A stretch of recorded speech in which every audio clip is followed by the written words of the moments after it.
Alam mo ba na sa halagang 3,700 NT ay mapupuno nyo na yung inyong maleta? Hala, paano yun? Wow!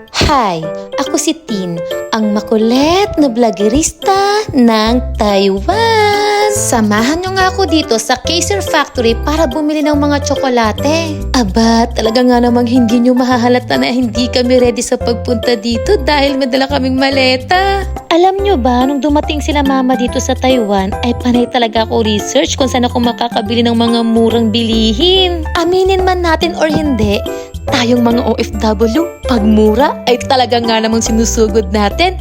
Umamin kayo! Now na! Sa totoo lang, nung sinabi ko kay ate na pupunta kami sa factory ng chocolate, abay, ang nasa isip nila makikita nila kung paano ginagawa yung mga tsokolate. Kaya super excited talaga silang pumunta dito. Pero sa totoo lang, pagpasok nyo nga dito, ang bubungad sa inyo yung napakadaming box ng tsokolate. Wow! Dito nga, Bi, merong rules na bawal pong mag-video sa loob ng factory. Pero dahil mahal ko kayo, sabi ko sa sarili ko, hindi pwedeng hindi ko kayo isama. Kailangan mabidyohan ko to. Pagpasok nyo nga sa pinakalooban ay bubungad sa inyo yung napakadaming free taste ng tsokolate. Lahat ng yan, pwede mong kainin hanggat kaya ng lalamunan mo, Bi. Sabi ko nga kay ate dyan, kumain sila ng madami hanggat magsawa sila. Tapos alam nyo ba, nagreklamo na nga yung ate ko dyan na ang sakit na daw ng lalamunan niya kakakain ng tsokolate.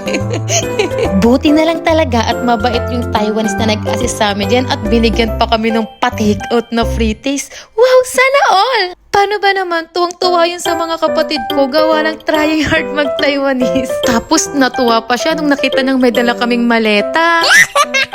So, paano ba pumunta dito? Sakay lang po kayo ng bus 5020, 5021, 5071 at 5014 sa likod ng Nova Mall Taoyuan. Tapos, baba po kayo sa concrete company or cement company. Same lang naman po yun. Pagbaba nyo po ng bus, ay lakad lang po kayo pakaliwa hanggang sa makita nyo po yung pedestrian lane at tawid po kayo dun. After nga nyan, ay diretsong lakad lang po kayo, siguro mga 10 lakad.